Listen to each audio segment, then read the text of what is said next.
Welcome back to the show, everyone. Today, we're zeroing in on a critical area for anyone involved in custom construction projects in Florida: contract and cost management. My guest, Mike Swanson, founder of Naples Custom Cost Consulting, is a specialist in this field dedicated to creating value and equity for owners and real estate investors. Mike, thanks for joining us. Well, thank you for having me. Of course. Mike, your company has a very specific and vital focus: construction, contract, and cost management for custom projects in Florida. For owners and real estate investors, what does creating value and equity through this specialization truly mean in practical terms? Well, interestingly, when people think of value and equity, people think about saving money or deep direct discounts and things like that. The unique part of my business is that with so many custom construction projects, it's that people lose equity, often unbeknownst to them, by overpaying for things associated with delays and things like that. So when I say I create equity, it's kind of a reverse proposition in that I'm creating it by saving you from losing it. Whether that be owners and especially investors who are very focused on their ROI, right? Hmm. So it's so common with budget overruns with really any construction project that that's the niche I jump into and have a particular expertise with cost control, contract, cost management stuff that I'm able to do that. And Okay. Can you pretty explain how effective contract and cost management directly impacts the project profitability and the long-term asset value? Yes, exactly. Any given home that starts out with a budget, and often there's an estimate from, a builder or whomever. Uh, let's say it's for $100,000. Well, you know, um, the problem is that that budget's going to go over for any myriad of reasons. But between the builder's maybe lack of diligence with that budget control and an owner's lack of often knowledge of some of the details and intricacies of it, when it goes over budget, you had planned on it being $100,000, but now it's 130. And what happened to that $30,000 is now needs to be paid. It's a project cost. So where does it come from? It comes from the builder's profit, the owner's pocket, but it's got to come from somewhere. When in reality, it needn't have come from anywhere. With good cost control and management of the process, that $100,000 budget could have been much better stuck to. Is it going to go over? Maybe a little, Okay. but not 30% or some other number. And when you talk about projects in our area, that we're not just talking about $100,000, we're talking six, seven, eight figure jobs. So now you can extrapolate that to hundreds of thousands of dollars of savings that are savings in the sense that if you're not careful, you'll spend that money. Hire Mhm. me, I'm careful for you. You save that money and you get all that bonus equity that you otherwise would have lost. Awesome, awesome. Can you discuss some of the most common pitfalls you see in custom construction projects, specifically in Florida, that would lead to the value erosion of the property? Great question. It's the number one thing. It starts right out of the gate with the contract and the estimate. And so often with construction sales, people want a home. They want a home where it is. They talk to builders who are credible builders, but it's a sale. And you know, um, the paperwork is generally often overlooked, or some of them, often just the basics are, oh, I'll build it for 15%. Some vagaries are discussed and a deal is made, but no scrutiny has been applied to either that contract or the budget. That's where it all starts. That budget is wrong. It's almost necessarily wrong because with custom construction, the exact cost estimate can't be known because all the information isn't known. It's custom work, but it Right. can be known better. And when those things are glazed over in the beginning, now you've set yourself up to crash budget. Then, as the project proceeds, all kinds of overruns happen. So now your budget should have a couple hundred line items, but let's say it has 100. Some of them you go way over increased costs in the trade. Maybe you select, maybe you'd like gold plated walls, but you only had enough in your budget for silver plated walls. But then there are so many small line items in there too that are related to things like time. So, for instance, as delays happen, you might have $1,000 in there for a porta potty. Well, you know what? As the project gets delayed, now that thousand in the budget is now 1,700 because you had to have it longer, and all those line items, including the big ones, tally up to net an overall crushing of the budget. That process actually has a name. It's called budget creep. It's the small increases over time during a project that at the end, you only at the end, you realize how bad you're over. And then you're wishing you called me. Do you mind sharing a brief anecdote or maybe an example of a project in Florida in any major city, maybe, where expert management saved significant costs or added an unexpected value, maybe? Yes, to what I just said a little while ago, I beg and plead for folks, for people to analyze the documents up front. So much of this so much value and savings, it starts at the beginning with that budget and contract and estimate. So if you, when hired, we analyze that stuff on the front end to kind of get it all squared and straightened out to make for a smoother process all along and make it not such a bad disaster budget wise at the end. My favorite anecdote is recently a gentleman called me right at the very end of this project where he had all the project costs had already been incurred, and he called me because he was so over budget and frustrated with his builder. Now, at that point, there was very little I could do. He was all those costs had already been incurred. But even then, at the last minute, I was able to jump in there and on his $3 million project, discover $150,000 worth of misappropriated bills, duplicate invoices, um, other problematic admin cost issues that, when presented back to the builder, that builder fully agreed that they were mistakes on his part because builders just aren't good at this admin paperwork budget stuff. And so, at the last second, before this man closed with the builder his job, I shaved $125,000 in that off his bill that he would have otherwise paid had he not seen my sticker on my truck and given me a call. Oh, I even at the last second, he's over the moon. I saved him 100 and a quarter, $125,000, which I had $125,000, and all for some extra work that he had no idea to expect. So, and that's typical. If he'd called me earlier, I would have saved him 3 times that. So that's my kind of quick favorite story about it's never too late to call me. Call me anytime during the project. Just call because it's what folks don't know that costs them.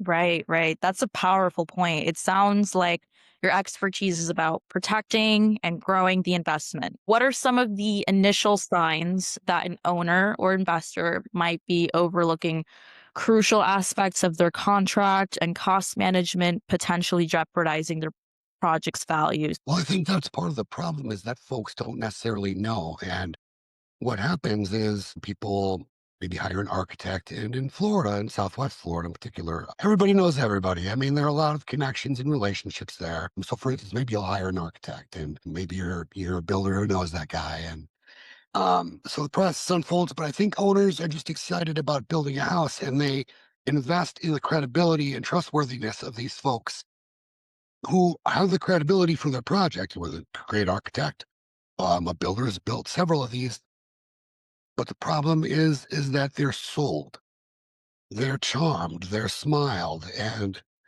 that's sales. But again, what they're missing is nobody's really getting into the big picture and asking the questions that need to be asked then. And owners simply don't know to ask them in many cases. They're kind of putting their trust in the builder, thinking the man's got references, and certainly they know what they're doing. They've done this so many times. So the budget they gave me must be good. It's not. And so that's how it manifests. It's always there. Nobody knows to necessarily ask. And that's why I'm glad to be talking to you, because I want to get the message out there to everyone that they just need to ask. It's not about being combative with the parties involved, architects and builders. It's about the team and really doing the diligence up front that 6, 7, 8-digit projects demand. I mean, if you go to the ice cream store and somebody messes up your ice cream, oh, you're out $6. If you go to purchase a brand new home, do a huge remodel, 6, 7 digits, somebody starts screwing up with the paperwork, whatever else, and you're hundreds of $1,000s over budget. It's a little different. So these things demand the diligence. Fortunately, they don't get them. Right. We're exposing their common red flags, so to speak. Yeah, no Yeah. doubt. I mean, um, they're just not always visible to the people involved, and Right. that's me going, "Hey, they're right there." Right, right. All right. So let's delve into the specifics of your work, starting with construction contract management. What are the biggest challenges you see in custom construction contracts in Florida, and what strategies do you employ to ensure clarity, fairness, and protection of your clients? Another great question because that's one of the components that kind of comes together and coalesces to create this overall problem. It starts with that contract. The problems that are in it is that they are one-sided. First of all, almost all custom construction projects in Florida and most places are done with something called a cost plus fee contract. Those are done specifically for custom jobs because of what we talked about earlier, that a hard price can't be determined because the work is always in fluctuating. The design is never really done, things like that. And generally they work in practice. What happens is the builder offers to build the project for a lower fee than they normally would pull. And in exchange, the owner takes on all the cost risks for the project, no matter what they end up being or how they come to pass. Red flag right now. So now normally the builder has to be concerned about costs because it's his profitability on the line. But this contract, a cost plus contract, shifts it over to the owner. They think, okay, well, no problem. I see my budget's a couple million by the estimate that you put together, Mr. Builder, and it must be about right. And even if it's not, I'm prepared for it to go over a little bit. But that premise that they're now exposed to everything, the trickle down effect of that is that now a builder doesn't have to care about costs. And then we'll expand that out through the process, and budgets get just blown away. So it starts with the original cost plus contract. To your question, so Okay. when Can you it go a involves, little deeper, like maybe yes. vague scopes of work or incomplete clauses, payment terms, resolutions?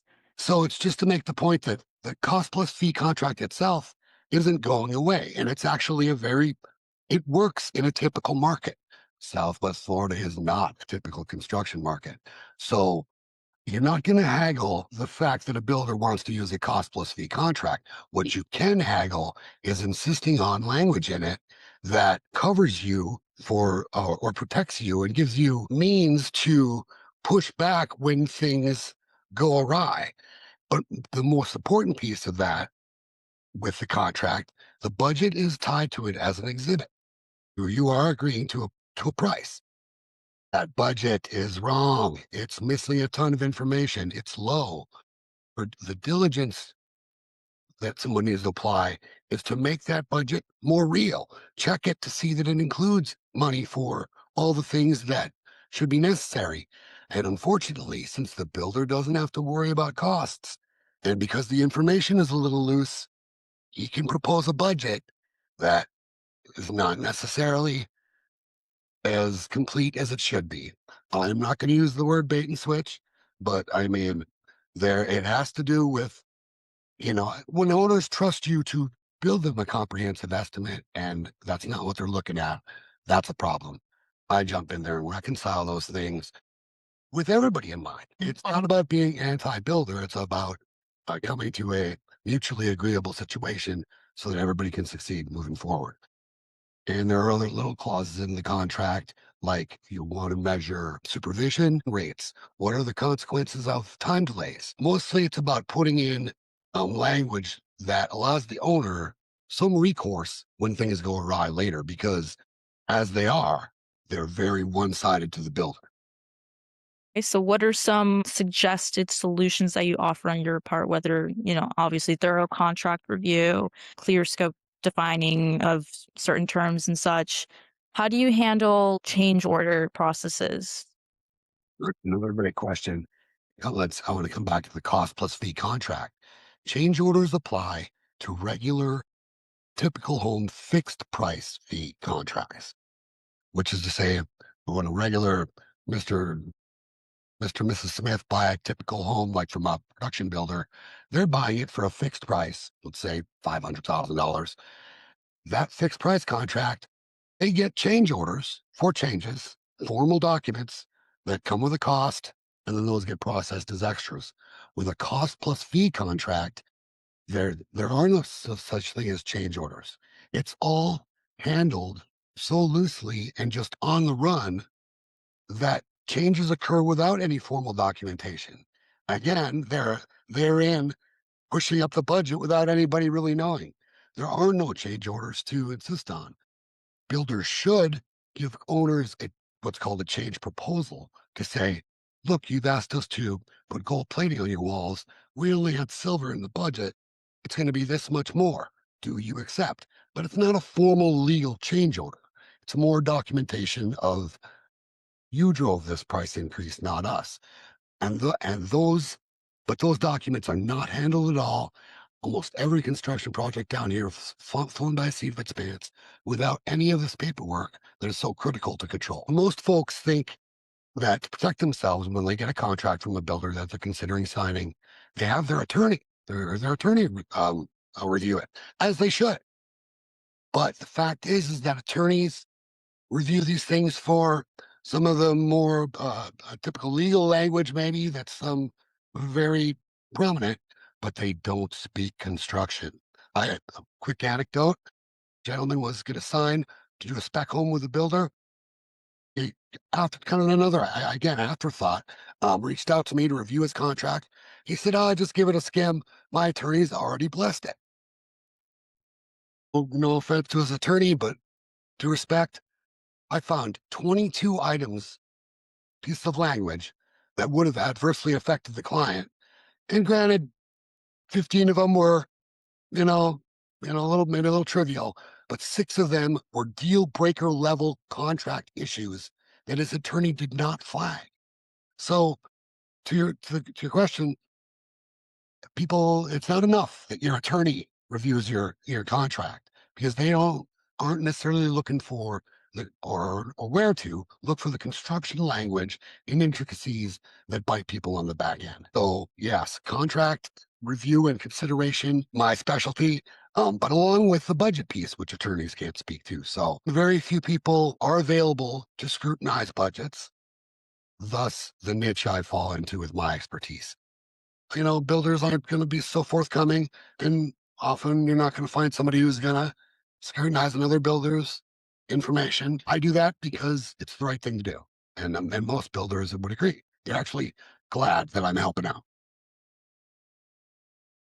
Sounds like you have, yeah, some really great insights and an amazing service that not a lot of people offer at all. Yeah. All right. So moving to cost management, custom projects can be notorious for budget creep. How do you help owners and investors maintain control over their project finances and ensure they're getting the best value for their investment? So a great point. Again, that kind of starts with the contract. One of the things that we put in there, sorry to step back to the previous question, but one of the things that's often missing, talked about how the owners are stuck with all the cost risk on a custom project. Well, it comes back to the language in the contract. If I get in there early enough, I can make sure it's in there. But it says something to the effect of builder will procure competitive pricing for all trades in order to ensure that the owner gets competitive costs for the project. That language is critical to anybody's ability to control costs or push back against the builder, and it's often missing from the contracts. For the sake of the question, let's say something like that, something vague like that is in the contract. Builder will effort to procure competitive pricing. I jump in and leverage that language to make sure they get multiple bids on projects or different scopes in the trades. More than that, often they just get a bid and push it over to the owner. A bid is wrong. It's missing stuff. They didn't price options. Here's another thing. When pricing comes over, nobody has asked the builder or the owner if they would like some features or options or things. Well, when you're first bidding the work, that's the time to ask. Because if you ask for that extra gold plating after the gold plate installer has been hired, you have no control over the price you get for it. He's going to give you a take it or leave it price, and he's already hired. So that's what it is. Can't negotiate it. So it's very important. What I do is, along with making sure the builder gets competitive pricing on things, I work with the owner to determine any options they want and get those priced out ahead of time too, so that that actually makes it more of a enticing job for the trades or sub, and also provides the owner the best price to leverage the situation and get their options. So it's cost control plus proactive equity growth through getting features and premiums for a competitive price. So that's another way that it's not direct, as I mentioned earlier. It's often not, "Oh, you get 15% off, like a discount like you'd see on a coupon or something." But some of this is intangible, but it all has so much value on the bottom line. So let's briefly touch on how do you manage allowances, contingencies, unforeseen expenses effectively in your line of work? Great. That's so right there. As soon as one of the first things I look at when I get involved with a project is allowances. Question one: are they even feasible or legit? I mean, Clay's building a $5 million house. You look at their allowance for flooring, and it's $50,000. Well, I mean, you don't necessarily know this, but it needs to be $300,000. I mean, I'm joking, but too often, the allowances that are included in estimates are so not commensurate with the actual project. Even if you don't know what it is, you know darn well it's a $5 million house in a fancy neighborhood and that you're not going to put carpet in it. So I jump in there and scrutinize all the allowances for make sure the lease buys the scope of work that it should, right? And if it doesn't, then we'll have to have some conversations. Then relative to contingency, please, please, all clients have contingency, but too often the builder takes control of and manages that and uses it at their discretion. I jump in there and we use contingency for what it's supposed to be used for. Unforeseen things that are inherent to custom construction should not be used for problems that could have been avoided by the builder, for the mistakes that they made, that they could have, shouldn't have, etc. So that needs to be monitored because it's only meant as a cushion with respect to the crazy things that inherently happen in custom construction, but not just willy-nilly use that to cover for things that aren't. So watching that is very important as well. Mike, you work with owners and real estate investors, correct?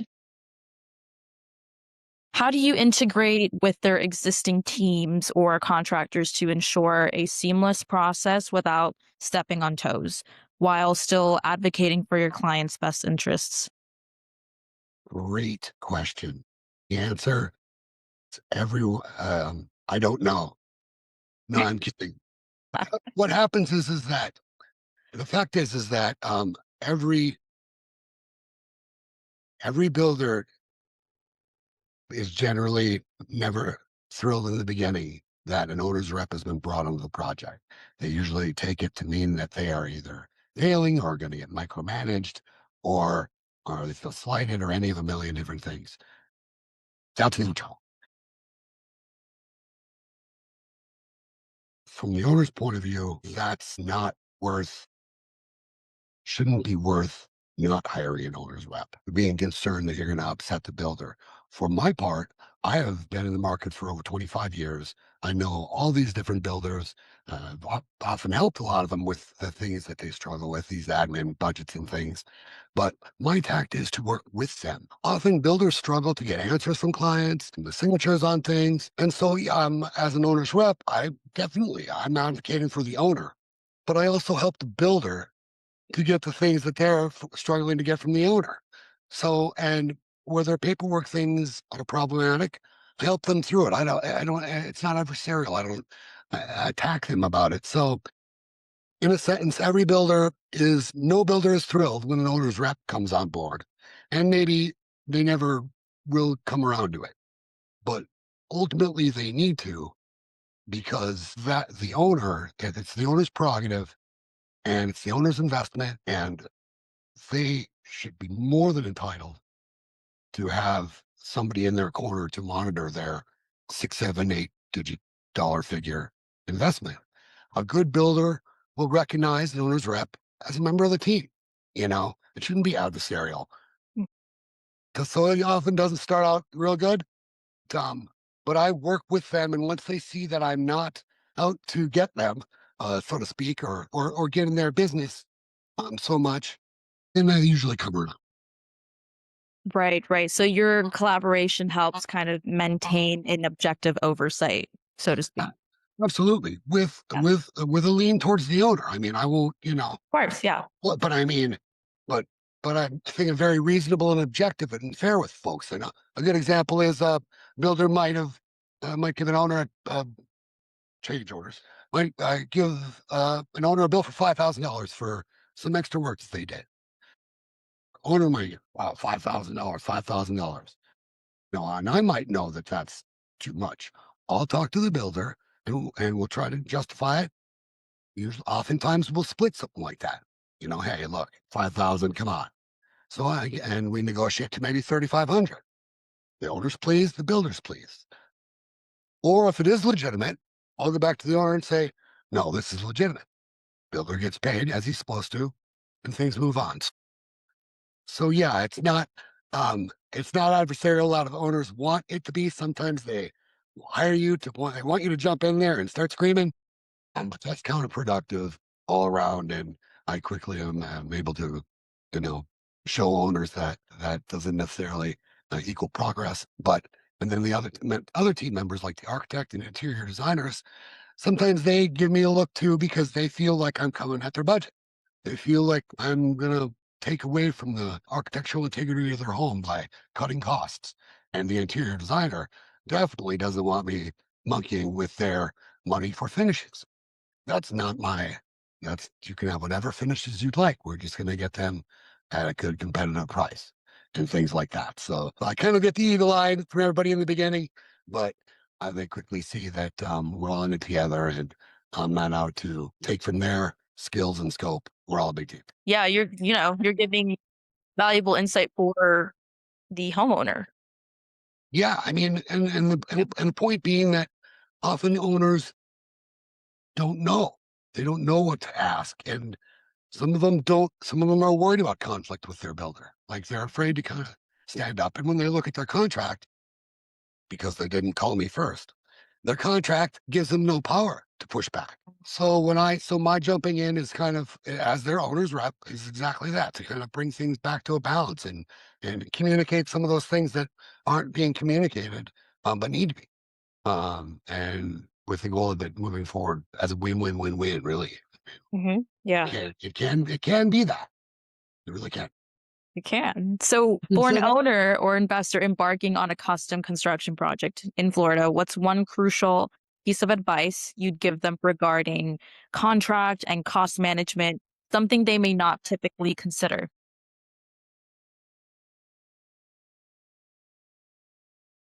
the process would be generally that they'd get involved with an architect first. The architect, generally good, trustworthy, has references. But at some point, a builder's going to get involved. Start talking to somebody about getting preliminary pricing. Usually there are multiple builders involved. That's when it starts to get overwhelming. That's when the paperwork starts flying. It is overwhelming. All these folks, for as good as they are at their trades and whatever else, everybody has a motive to run their business and run a profitable business. Sometimes there are more motives. When it gets every owner in Florida should contact me when they get a couple bids, a couple contract offers, or one contract offer. The architect is going to do what they're going to do, and the architect's fine. But it's when it starts to get real that clients get overwhelmed, and unbeknownst to them, it's the most critical part of the project. The fate of your project lies in the documents you're looking at right now. People underestimate that, and often they're made to feel better with charm and smiles and the references and things like that. Sales. One thing I'd add to ask to everybody, sales are great. All these builders and architects are great. You, you need somebody you can trust, a third party that's independent of those, to review those things on your behalf to protect you, because none of those folks ultimately have your best interests in mind. So they're all great, but let's double check everything before we go. And to your question, people don't realize that's happening, know to ask, and kind of just it unravels before they even know it through the sales process. Okay. All right. This is my last question before we wrap up Okay. our podcast. How does your expertise in contract and cost management specifically benefit custom home clients who often have a deeply personal stake in the project? So, like, maybe explain how you help custom home clients navigate the complexities, protect their vision, and ensure their dream home is built efficiently and within the budget. Well, it's a lot of those things you just mentioned. For those folks, there are a lot of folks that I've been talking about owners that maybe don't know so much what's going on. There are a lot of owners that do. They have a history. They've built spec homes. Investors certainly they have a knowledge of it. They want to be involved, and they are involved. They know from some of the things that I know from. But that's all the more reason for those folks who are that much more invested in their project. I don't lack of a better word, that they want to be hyper involved. I'm somebody like myself is that much more important to the process to make sure that nothing goes wrong. I mean, my expertise is as a contracting cost management expert with over 25 years of experience in Southwest Florida and the contacts in and around that whole environment. So any owner or investor doing a deeply personal project needs to have a sense of all those things and all those people in order to succeed. And even if they personally know a lot of it themselves, there's still a ton of value to be had from hiring somebody like myself to bring all those other parties to the table, and it can help control the situation as a local boots on the ground advisor. Mike, this has been incredibly informative. It's evident that your specialized services at Naples Custom Cost Consulting are invaluable for owners and real estate investors in Florida's custom construction market. Where can our listeners find out more about you and your services? You for asking. You'll want to go to my YouTube channel, Naples Custom Home Cost Consulting. Has some great, funny videos that I think are both informative, but also have a few jokes in there you'd like, and some great FAQs are listed in there too, kind of referencing many of the questions you asked and probably answering them better than I did. But my YouTube channel is a great feature.